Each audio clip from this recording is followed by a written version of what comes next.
Bueno, eh, estos días hemos estado resolviendo problemas, ¿verdad? Sobre la cinemática rotacional. Hicimos problemas de cinemática, de teorema de los ejes paralelos, momento de inercia. Entonces vamos a terminar. Vamos a ver este problema. El problema es sobre dos masas que cuelgan de una polea. La polea está fija, solo que puede rotar, ¿verdad? Puede rotar. Mientras que los dos bloques pueden trasladarse. Acuérdense, cuando nosotros decimos mover, mover algo significa trasladarlo o rotarlo, o que rote, ¿verdad? Son dos tipos de movimiento, rotación y traslación. Bien, la polea tiene un radio de 1.16 metros. Su momento de inercia es 0.56 kilogramos por metro cuadrado. La cuerda no resbala sobre la polea. Use métodos de energía para calcular la rapidez del bloque de 4 kilogramos antes de golpear el piso. Bueno, entonces aquí lo que tenemos es un sistema en el cual la energía se conserva. Me dicen que la cuerda no se resbala por la polea. Esto significa que la cuerda, cuando a mí me dicen que la cuerda no se resbala, lo que me están diciendo es que se cumple aquella relación entre velocidad lineal y velocidad angular. ¿Cuál es esa relación? De que la velocidad es igual a r por la velocidad angular. Siempre que me digan eso a mí, de que la cuerda no se resbala, me están diciendo de que se cumple esa relación, ¿de acuerdo? O sea, de que la polea gira. Cuando la cuerda se va deslizando, la polea también va girando, ¿de acuerdo? Bueno, entonces este bloque de 4 kilogramos va a caer y este bloque va a subir. ¿Cuál es la velocidad que va a tener este bloque justo al llegar al suelo? Va a ser la misma velocidad que va a tener este bloque cuando llegue arriba, a la altura donde estaba este bloque, ¿verdad? Ambos bloques van a tener la misma velocidad. Bueno, entonces en el problema lo vamos a resolver usando la conservación de la energía mecánica, solo que vamos a incluir una nueva forma de energía, que es la energía cinética de rotación de la polea. Vamos a utilizar un sistema de referencia ubicado en el suelo. Vamos a poner en el suelo el origen, o sea que el bloque de 4 kilogramos tiene una energía potencial al inicio. Antes de que el sistema empiece a moverse, este bloque tiene energía potencial. La polea también tiene energía potencial porque está encima del origen. Pero ¿qué pasa con la energía potencial de la polea? ¿Por qué no la vamos a tomar en cuenta? ¿Quién me podría decir? ¿Por qué no vamos a tomar en cuenta la energía potencial de la polea?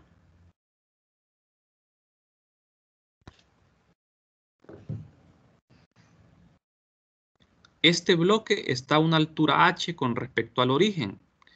Tiene energía potencial gravitacional. Este bloque pequeño tiene energía potencial cero porque su altura es cero con respecto al origen. La polea está a una altura con respecto al origen, por lo tanto tiene energía potencial. Pero ¿por qué no la vamos a tomar en cuenta? ¿Por qué será que no?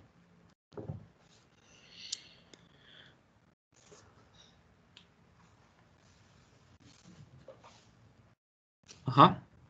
¿Alguien me podría explicar por qué no?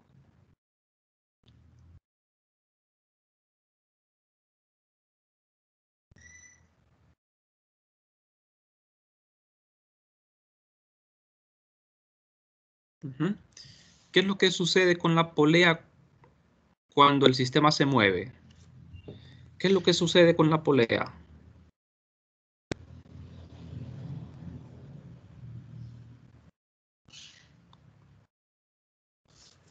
La polea únicamente va a girar, ¿verdad? La polea no se va a mover por traslación. Es decir, la energía potencial gravitacional de la esfera no va a cambiar, va a ser la misma al inicio y al final del proceso. La energía potencial, la polea tiene energía potencial porque está a una altura desde este origen, pero esa altura no cambia, por lo tanto la energía potencial inicial y final de la polea es la misma. Y si es la misma, en ambos lados de la ecuación, ¿qué pasa cuando yo tengo un término en ambos lados de una ecuación? ¿Qué pasa cuando yo tengo un término en un lado y el mismo término en el otro, ¿qué pasa? ¿Qué les pasa a esos dos términos? Se cancelan. Se cancelan, ¿verdad? Entonces lo que sucede con la polea, la energía potencial de la polea se cancela porque va a aparecer a ambos lados, es la misma. Entonces por esa razón ni siquiera la tomamos en cuenta, ¿de acuerdo? Porque ya sabemos lo que va a pasar. Entonces aquí vamos a ver. Vamos a usar la conservación de la energía. Energía inicial es igual a energía final. Estamos hablando de la energía mecánica. Entonces, inicialmente tenemos energía cinética más energía cinética final más potencial final. Pero la energía cinética inicial es cero porque el sistema está en reposo. Solo tenemos energía potencial inicial debida al bloque. Bueno, entonces la ecuación quedaría de esta forma. La energía potencial gravitacional del bloque de 4 kilogramos es esto. La masa de 1, fíjense bien, 1 es este bloque de 4 kilogramos y 2 es el bloque de 2 kilogramos. Entonces, la masa de 1 por la altura Y1, la masa 1 más la masa 2 por la velocidad final, más este término que es energía cinética. Estos dos términos forman lo que es la energía cinética total. Tenemos energía cinética de traslación y energía cinética de rotación. Un medio de I por omega cuadrado es la energía cinética de rotación, donde I es el momento de inercia de la polea y W es la velocidad angular de la polea. Y este término corresponde a la energía potencial, a U. Energía potencial gravitacional, ¿de quién? Del bloque pequeño, porque cuando este bloque baje, este bloque pequeño va a subir. Este bloque grande va a perder su energía potencial, pero este bloque pequeño va a ganar energía potencial. Entonces, al final vamos a tener también energía potencial asociada al bloque pequeño. ¿Qué es lo que voy a encontrar con esta ecuación? Lo que voy a encontrar es la velocidad final que tenía el bloque grande cuando golpea el suelo. O sea, la velocidad lineal. Ustedes ven que aquí aparece una velocidad angular. Esta velocidad angular yo la tengo que relacionar con la velocidad lineal. ¿De acuerdo? Y1 y Y2 es lo mismo, es la altura h. Porque el bloque pequeño va a quedar a una altura, a la altura que estaba inicialmente el bloque grande. Entonces Y1 y Y2 son lo mismo, son h. La relación entre velocidad lineal y angular es velocidad es igual a R por W, donde esta R es el radio de la polea y W es la velocidad angular de la polea. Cuando a mí me dicen en el problema de que la cuerda no se resbala, me están diciendo de que esta ecuación se cumple, porque podría ser de que esta ecuación no se cumpla. ¿Qué pasaría si la cuerda se resbalara en la polea? Si la cuerda se resbalara en la polea no giraría. La cuerda solo se resbalaría, ¿verdad? Pero como la polea no se resbala, quiero decir, la cuerda no se resbala, entonces cuando la cuerda se mueve, también se mueve la polea. ¿De acuerdo? Bueno, entonces, de acá de esta relación despejamos para W. W es igual a velocidad entre R. Y esta W la sustituimos acá. De modo que vamos a ver. Como yo quiero despejar para la velocidad, los términos que no contienen velocidad los paso a un solo lado. En el lado izquierdo ponemos todos los términos que no tienen velocidad. Por ejemplo, este término lo pasamos al lado izquierdo. Y en el lado derecho dejamos todo lo que tiene velocidad. Este término contiene la velocidad final. Y este término también contiene la velocidad. Esta velocidad es la misma. Es velocidad lineal. Solo que aquí la reemplazamos por esto. V entre R al cuadrado. El momento de inercia ya lo dan, ¿verdad? En el problema. Aquí reacomodamos esto, intercambiamos los lados de la ecuación para despejar para la velocidad. ¿Qué hacemos ahora? Factorizar la velocidad y despejar. Factorizamos la velocidad al cuadrado. Factorizada la velocidad queda así. Despejamos para la velocidad al cuadrado y tenemos esto. Terminando de despejar, elevamos cada lado de la ecuación a la 1/2 para eliminar este exponente 2.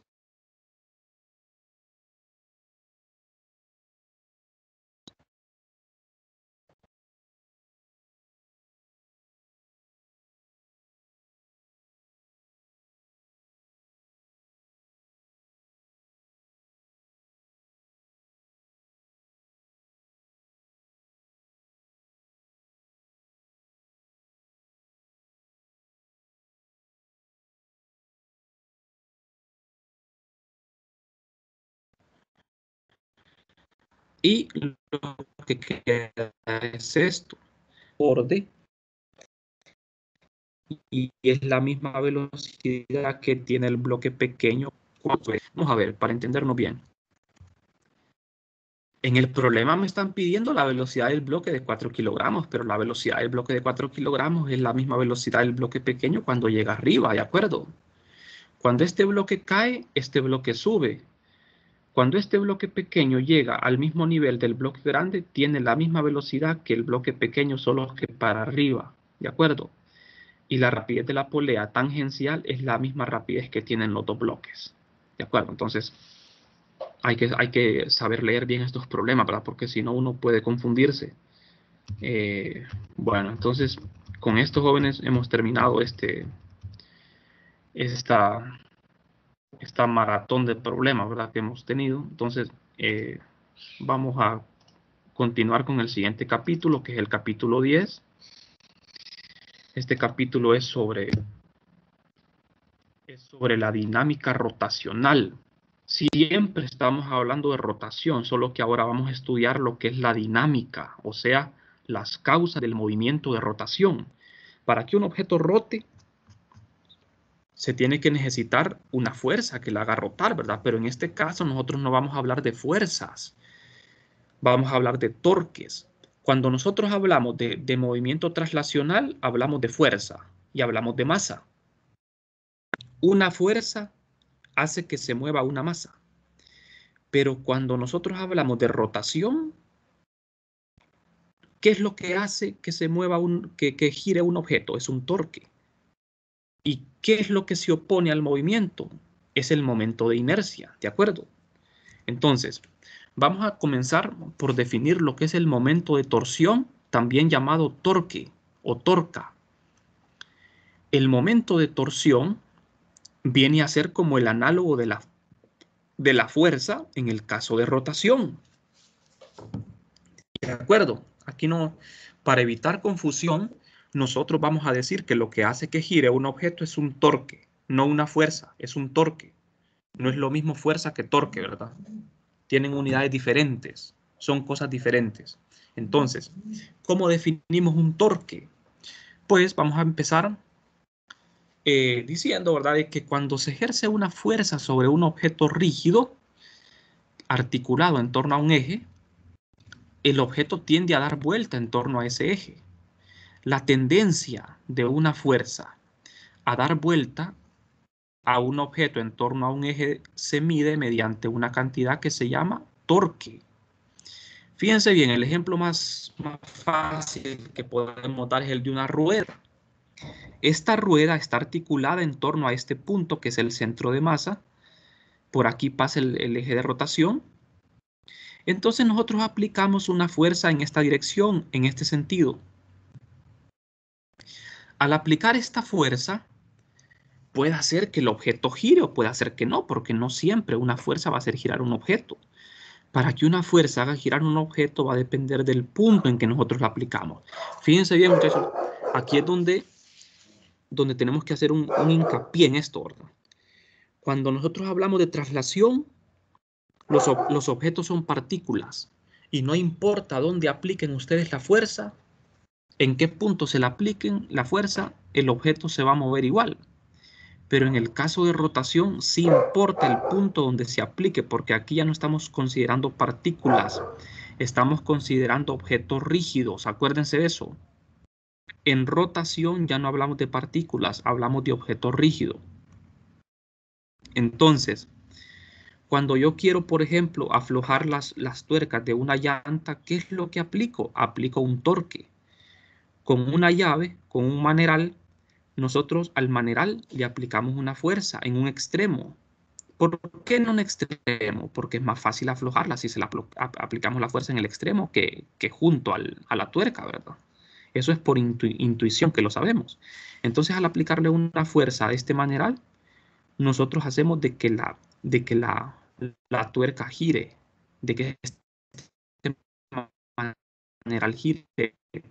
Entre más largo va a hacer girar esto. Esto ya lo vamos a ver en breve. ¿Por qué razón pasa esto? Bueno, entonces para completar esta explicación del torque acá, cuando yo aplico una fuerza que es un vector, el punto en que se aplica es importante porque del eje de rotación al punto donde se aplica la fuerza hay una distancia R, pero ese se mide como un vector R. Entonces tenemos un vector R y tenemos una fuerza. Y vamos a trazar una línea imaginaria a lo largo de la fuerza. Esta línea punteada azul es imaginaria y esta línea amarilla también es imaginaria. A la línea azul imaginaria punteada se le llama línea de acción de la fuerza. Y a esta línea amarilla se le llama brazo de palanca o brazo de momento. El brazo de palanca le vamos a llamar D. Y esto es lo que vamos a hacer nosotros en los problemas. Vamos a obtener el brazo de palanca. Y con el brazo de palanca vamos a calcular el torque. Entonces, fíjense bien. Siguiendo con el ejemplo, queremos obtener una expresión matemática para calcular el torque. Entonces, aquí tengo la fuerza, aquí tengo R. Este es el brazo de palanca y esta es la línea de acción. Acuérdense que la línea de acción es una línea imaginaria que se extiende a lo largo del vector de fuerza. Y el brazo de palanca se define como una línea imaginaria que pasa por el eje de rotación y es perpendicular a la línea imaginaria llamada la línea de acción. Entonces, el requisito para el brazo de palanca es que el brazo de palanca sea perpendicular a la línea de acción y que pase por el eje de rotación. Ese es el requisito. El brazo de palanca es una distancia, jóvenes. Es simplemente una distancia. Fíjense bien, el ángulo que forman el vector de posición con el vector de fuerza es un ángulo phi. Este ángulo phi, aquí tenemos por trigonometría que se nos forma lo que es un triángulo rectángulo. ¿De acuerdo? Entonces, seno de phi es lado opuesto, que sería el brazo de palanca, entre hipotenusa, que sería la magnitud de R. Entonces, de aquí tenemos de que D, el brazo de palanca, es R por seno de phi. Entonces, aquí ya tenemos la forma de cómo obtener el brazo de palanca, que sería R por seno de phi. Ahora bien, siendo un poco más formales matemáticamente, el momento de torsión o torque es un producto cruz o producto vectorial. ¿Qué es un producto vectorial? Es una multiplicación de dos vectores, pero a través de un producto cruz. Como ustedes ven, no es una multiplicación ordinaria, es una multiplicación de dos vectores. Está el producto punto y el producto cruz, ¿verdad? Ambas son multiplicaciones de vectores, pero tienen requisitos diferentes, propiedades diferentes. Esta letra griega tau simboliza el torque, es un vector. El torque es un vector. R es un vector, F es un vector. El producto cruz de dos vectores devuelve lo que es un vector, por eso el torque es un vector. Acuérdense de eso, ustedes ya llevaron vectores, ¿verdad? El producto punto lo que me da es un escalar, pero el producto vectorial lo que me da es un vector. Cuando nosotros hacemos el producto cruz de dos vectores, tenemos que usar la regla de la mano derecha. ¿De acuerdo? Creo que ya se las había enseñado la regla de la mano derecha, ¿verdad? Entonces, bueno, eso en los problemas lo vamos a ir viendo.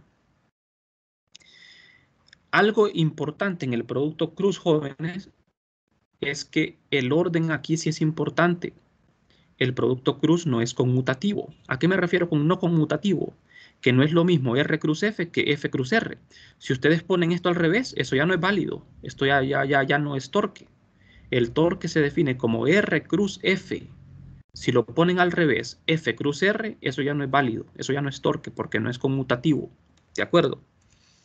Entonces, nosotros no estamos interesados tanto en el torque como vector, estamos interesados en la magnitud del torque, ¿de acuerdo? No nos interesa calcular un producto vectorial, así que no se asusten, ¿verdad? Con esto, porque lo que nos interesa es la magnitud del torque. Y para sacar la magnitud del torque, lo que tenemos que hacer es la definición de producto vectorial. ¿Cómo se define un producto vectorial?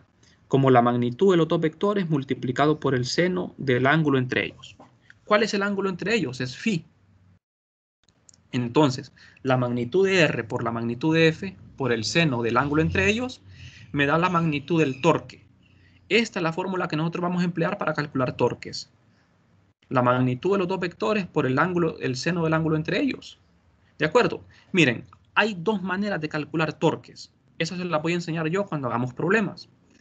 Está esta forma de calcular torque, que es con la definición de producto cruz, y también está la otra forma que es más fácil, que es calculando el brazo de palanca y después multiplicar el brazo de palanca por la fuerza. O sea, hay dos formas, ¿verdad?, de calcular torque. Una es con esta definición y otra es con otra fórmula simple que es fuerza por brazo de palanca.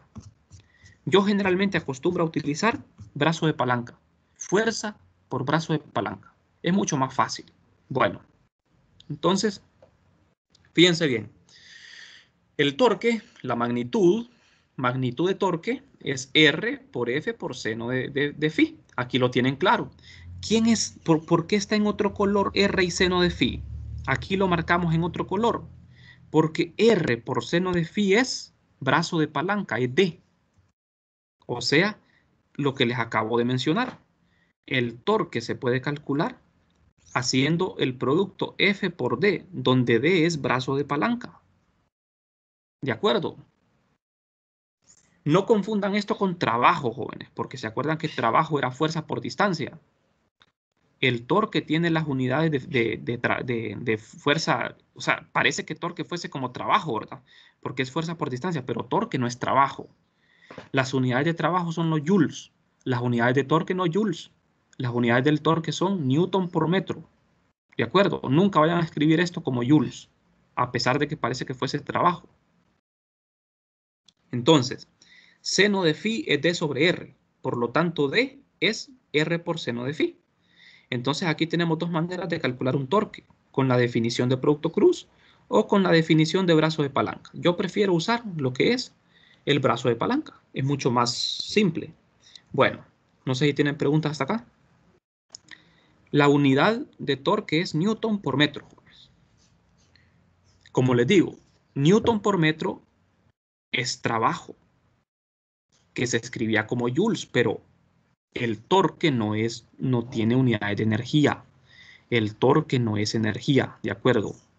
Torque siempre lo vamos a escribir como newton por metro. Bueno, un ejemplo bastante intuitivo de lo que es el torque en la vida cotidiana es, por ejemplo, cuando nosotros abrimos una puerta. Fíjense bien. Ustedes se han fijado, ¿verdad?, de que a las puertas de las casas siempre la perilla se les coloca en un extremo de la puerta y en el otro extremo están las bisagras. Aquí están las bisagras y acá está la perilla por donde nosotros abrimos la puerta. Para abrir una puerta se le aplica una fuerza donde está la perilla, o sea, la fuerza que aplicamos para poder abrir una puerta la aplicamos al otro extremo de las bisagras. Aquí donde están las bisagras, por aquí pasa el eje de rotación, ¿de acuerdo? La puerta es un objeto rígido. ¿Están de acuerdo conmigo, verdad? La puerta es un objeto rígido que puede girar en torno a un eje fijo. La puerta gira en torno a las bisagras. Por las bisagras pasa el eje de rotación. ¿En dónde aplicamos nosotros la fuerza para abrir la puerta? La aplicamos justo en el otro extremo. ¿Por qué? ¿Por qué será así?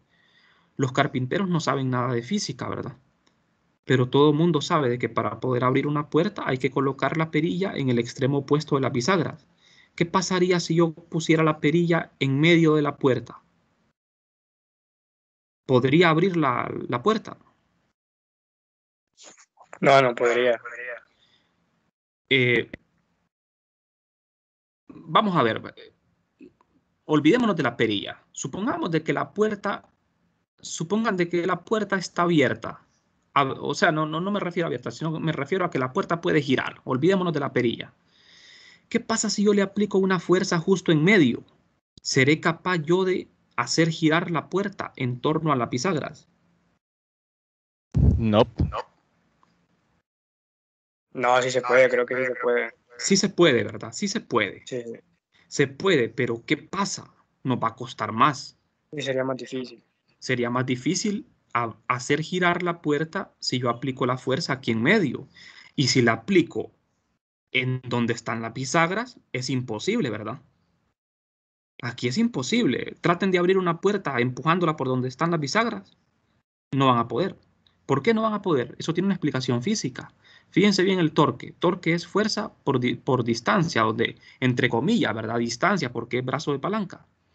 Entonces, el brazo de palanca, jóvenes, es la distancia que va del eje de rotación a donde se aplica la fuerza. Fíjense aquí, la fuerza es perpendicular a la puerta en los tres ejemplos, ¿ven? En los tres casos que tenemos aquí, la fuerza es perpendicular a la puerta. Entonces, el brazo de palanca va a ser la distancia que hay desde el eje de rotación hasta el punto donde se aplica la fuerza. Por eso, cuando hablamos de rotación, el punto donde se aplica la fuerza es importante. Por eso no puedo considerar a la puerta como una partícula, ¿de acuerdo? Sino como un objeto rígido. Entonces, entre más lejos aplique la fuerza del eje de rotación, más fácil es abrir la puerta. ¿Por qué? Porque tenemos más distancia. R es mayor. O sea, el brazo de palanca aumenta. Entre más lejos esté del eje de rotación, más brazo de palanca tengo. ¿Y qué le pasa al torque cuando aumenta D? Suponiendo que la fuerza es la misma. Fíjense bien. En las tres puertas yo apliqué la misma fuerza, pero la apliqué en diferentes puntos. La fuerza es la misma. La fuerza es la misma. Es el vector azul. La fuerza aplicada tiene la misma magnitud en las tres puertas, pero lo que cambia es el brazo de palanca. ¿Qué le pasa al torque cuando el brazo de palanca aumenta? El torque aumenta. Y si el torque aumenta, significa que el objeto puede girar. Cuando un torque es cero, significa que el objeto no va a girar.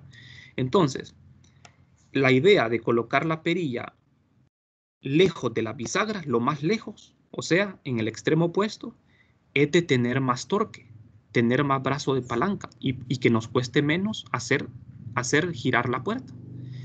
Si las perillas se colocaran en medio, nos costaría más abrir una puerta, ¿de acuerdo? Nos costaría más, porque tendríamos menos brazo de palanca, tendríamos menos torque. Y si ponemos la perilla en el mismo eje de rotación donde están las bisagras, sería imposible abrir la puerta, porque tendríamos brazo de palanca igual a cero, el torque sería cero.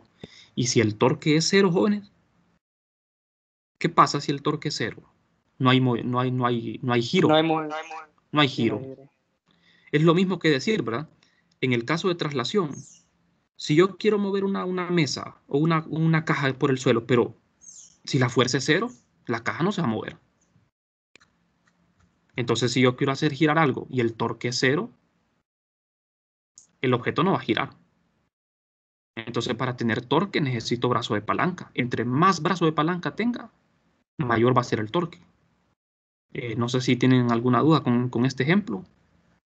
Ya les quedó más claro, ¿verdad? De estos conceptos de fuerza y el brazo de palanca o brazo de momento, que es la distancia D, ¿verdad?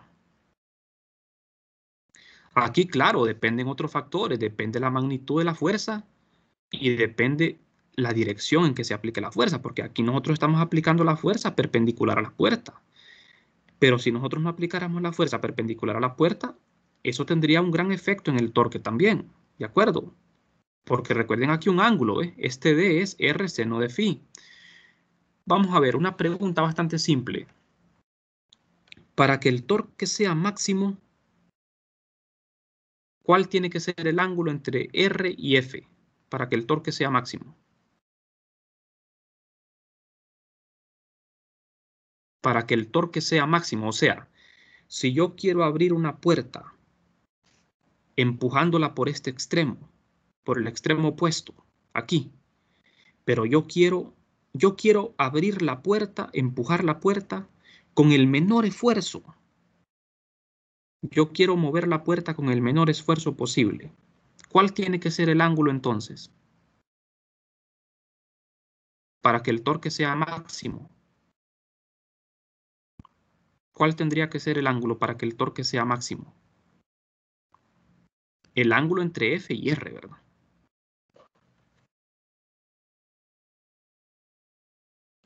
Ustedes bien saben eso, ¿verdad? Porque la física es bien intuitiva. Cuando ustedes abren una puerta, ustedes empujan la puerta, su brazo, la fuerza que le aplican con el brazo a la puerta, ¿en qué dirección la aplican con respecto a la puerta? ¿En qué ángulo?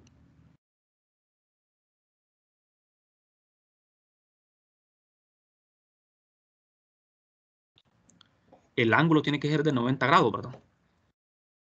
90 grados. Siempre que uno abre una puerta, uno la abre a un ángulo aplicándole una fuerza a un ángulo de 90 grados. Eso es intuitivo. ¿Por qué? Porque el seno de 90 es 1. El seno de 90 es 1 y el torque es máximo porque al ser 1 me queda fuerza por R, F por R. ¿Qué pasa si yo empujo la puerta a un ángulo diferente de 90? Me va a costar más. Me va a costar más abrirla. ¿Por qué? Porque si el seno es diferente de 90, aquí voy a tener un torque menor. ¿De acuerdo? Para una misma fuerza aplicada. Suponiendo que la fuerza es la misma, pero el ángulo cambia, entonces, imagínense ustedes, por ejemplo, que el ángulo fuese de 45 grados, ¿verdad? En vez de 90. Entonces, seno de 45 les va a dar un valor, un decimal, y eso les va a hacer que el torque sea menor. El torque máximo es cuando el ángulo es 0. Ve, quiero decir 90 grados. ¿Qué pasa si el ángulo fuese 0? Sería absurdo, ¿verdad? Yo quiero abrir una puerta empujándola a un ángulo de 0 con respecto al vector R. ¿Qué pasa con el seno de 0? Es 0. El torque es 0. Eso es como que usted ponga su brazo recostado en la puerta y empuje la perilla. Eso es imposible, ¿verdad? No va a poder abrir la puerta porque estaría empujando para allá, para la izquierda. Sí, saben a lo que me refiero, ¿verdad? O sea, ustedes quieren abrir la puerta empujando hacia la izquierda o hacia la derecha. Sí le encuentran sentido a eso, ¿verdad? Si yo quiero abrir una puerta empujando la perilla hacia la derecha o hacia la izquierda, ¿qué pasa? El brazo la fuerza pasa por el eje de rotación. ¿Qué sucede cuando la línea de acción pasa por el eje de rotación? El objeto no va a girar. Acuérdense de eso. Siempre que la línea de acción pase por el eje de rotación, el torque va a ser 0. ¿De acuerdo? El torque va a ser 0. Entonces, jóvenes, vamos a ver. ¿Qué pasa si dos o más fuerzas actúan sobre un objeto rígido? Cada una tiende a producir rotación en torno a un eje dado. En consecuencia, es posible determinar un torque neto en torno a un eje. Aquí ya vamos al tema, ¿verdad? De torque neto, igual que fuerza neta. Yo tengo un objeto rígido. Fíjense bien, todo objeto rígido tiene que tener un eje de rotación para que podamos definir un torque, si no es imposible, ¿verdad? Entonces, el eje de rotación pasa por este origen y es perpendicular al objeto rígido. Estas dos fuerzas que tengo acá se aplican en puntos diferentes. Fíjense bien, estas dos fuerzas se aplican en puntos diferentes y las dos fuerzas son diferentes en magnitud porque este es F1, este es F2. Tienen direcciones diferentes y se aplican en puntos diferentes. ¿Qué tiene que ver eso del punto de aplicación? Eso tiene que ver mucho. Fíjense bien. ¿Quién es D1 y D2 aquí? ¿Cómo se llama D1 y D2? ¿Qué nombre recibe? ¿Qué nombre reciben?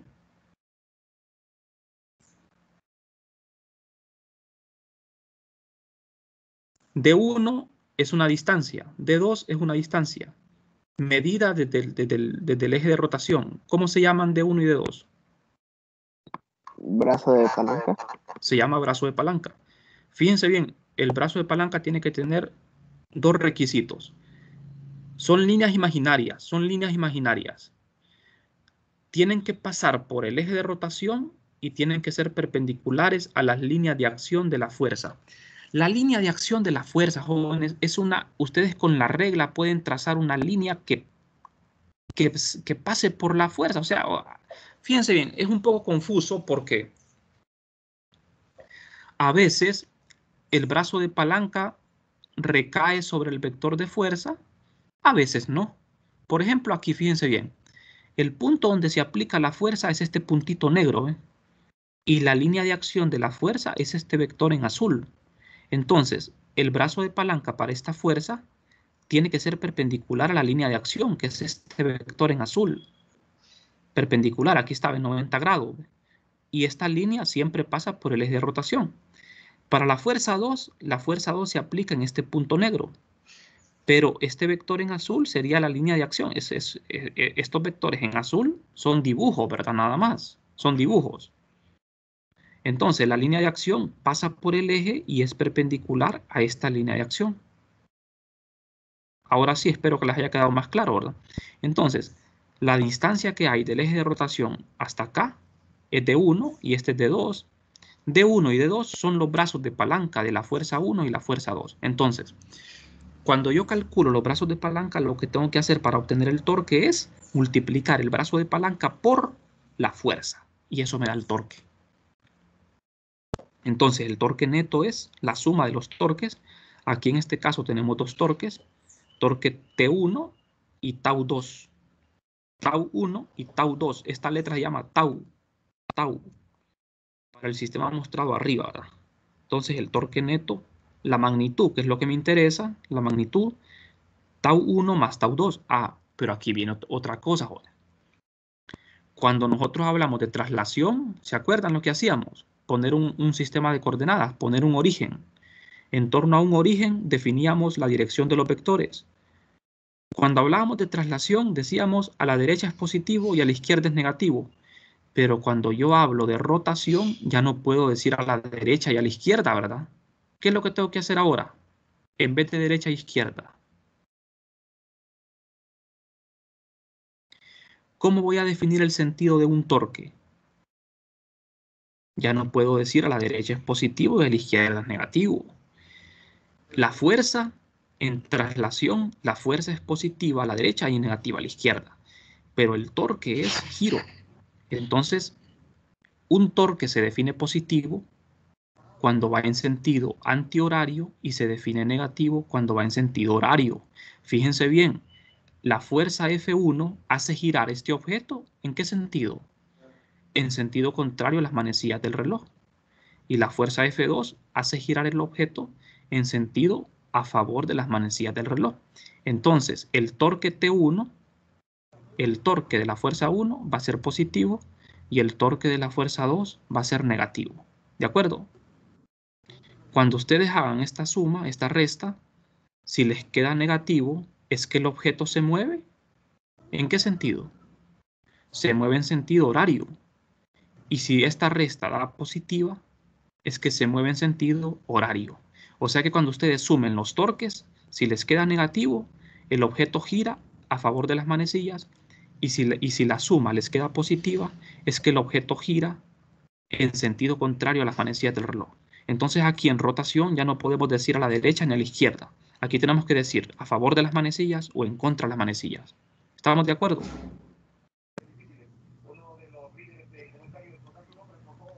Bueno, entonces muchachos, no sé si tienen preguntas. Si no hay preguntas, vamos a quedarnos por acá y seguimos mañana, ¿verdad? Mañana vamos a terminar con este contenido de dinámica de rotación. Espero que haya quedado claro lo que es el concepto de torque. Sí. Sí, sí, quedó claro. Bueno, entonces... Vic, yo tengo una pregunta acerca de las notas de ayer. Ajá. Fíjese que yo tengo un 0 en la primera tarea y usted me dijo que le escribiera y le mandé